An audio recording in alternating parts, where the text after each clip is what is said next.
ஜிங்கு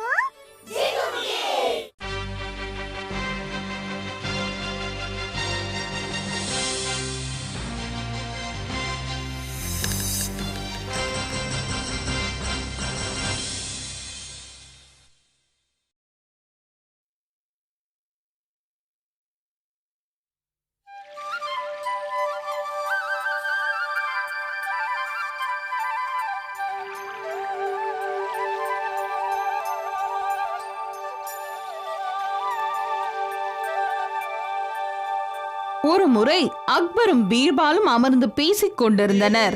அவர்களுக்கு முன்னால் ஒரு மேஜையின் மேல் மாம்பழங்கள் தட்டில் வைக்கப்பட்டிருந்தது. அரண்மனை தோட்டத்தில் இருந்து மாம்பழங்களை கொண்டு வர சொல்லியிருந்தேன். நீயும் சாப்பிடு. நிச்சயம் சாப்பிடுகிறேன். பீர்பால், இவை அரிய வகை மாம்பழங்கள். இது மிகவும் சுவையாக இருக்கும். நாம் உண்டு மகிழ்வோம். இதை உங்களுக்காக நான் அறிந்து தருகிறேன். இல்லை இல்லை, நான் உனக்காக அறிந்து தருகிறேன். மாம்பழத்தை அறுக்கும் பொழுது அக்பரின் கையில் காயம் ஏற்பட்டது. எது நடந்தாலும் சரி, நன்மைக்காக என்னை எடுத்துக்கொள்ள வேண்டும். இதை கேட்ட அக்பர் கோபம் அடைந்தார்.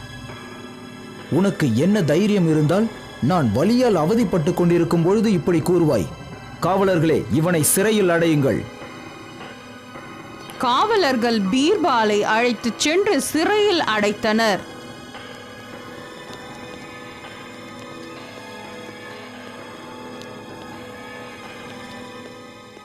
எது நடந்தாலும் சரி, நமது நன்மைக்கே என்னை எடுத்துக்கொள்ள வேண்டும்.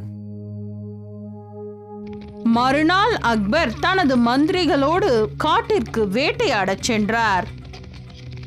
மந்திரிகளே, நான் இதுவரை ஒரு விலங்கை கூட வேட்டையாடவில்லை. நாம் நடு காட்டிற்குள் செல்வோம். அப்படியே செய்யலாம் அரசே, ஆனால் நாம் ஜாக்கிரதையாக இருக்க வேண்டும். இப்படி கூறிவிட்டு அக்பர் தனது மந்திரிகளோடு நடு காட்டிற்குள் செல்ல முற்பட்டார். அக்பர் தனியாக முன்னால் சென்று விட்டார். ஆனால் மந்திரிகள் பின்தங்கி விட்டனர்.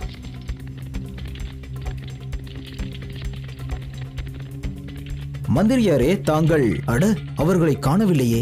என்னை பின்தொடர சொல்லியிருந்தேனே. மந்திரிகளே, எங்கே இருக்கிறீர்கள்? எங்கே இருக்கிறீர்கள்? எங்கே போய்விட்டார்கள்?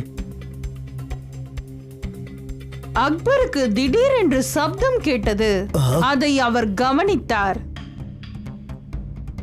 அது என்ன சத்தம்? மரத்திற்கு பின்னால் ஒளிந்திருந்த ஒரு ஆதிவாசியின் தலை அக்பருக்கு தெரிந்தது. இவன் யார் என்று தெரியவில்லையே.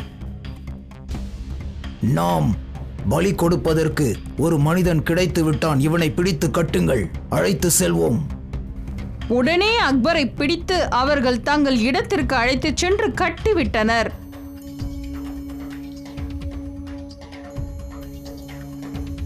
அந்த புனிதமான நேரம் நெருங்கிவிட்டது. தயாராகுங்கள், இவனை நாம் பலி கொடுப்போம்.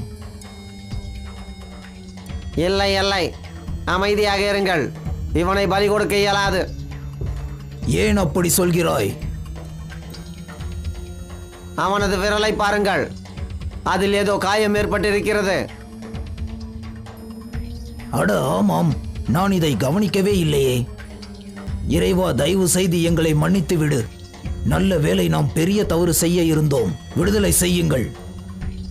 நீ செல்லலாம். அக்பர் காட்டிலிருந்து புறப்பட்டு தனது அரண்மனையை அடைந்தார். யார் அங்கே? பீர்பாலை விடுதலை செய்து இங்கு அழைத்து வாருங்கள். பீர்பால் அக்பரை சந்தித்தார். பீர்பால், நீ சொன்னது சரிதான். எல்லாம் நன்மைக்கே. இந்த காயம் என்னை காப்பாற்றி விட்டது. இல்லை என்றால் நான் இந்நேரம் மரணம் அடைந்திருப்பேன். ஆமாம் அரசே, நடந்த அனைத்தும் நன்மைக்காகவே.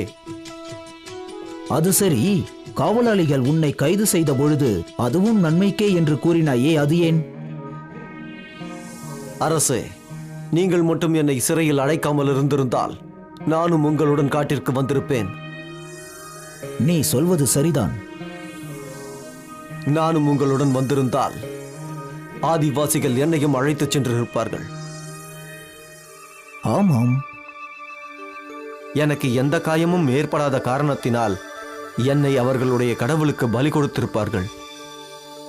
உண்மைதான் பீர்பால். எது நடந்ததோ அது நல்லதாகவே நடந்தது என எடுத்துக்கொள்வோம் அரசே. நீ மிகப்பெரிய சாதுரியசாலி பீர்பால்.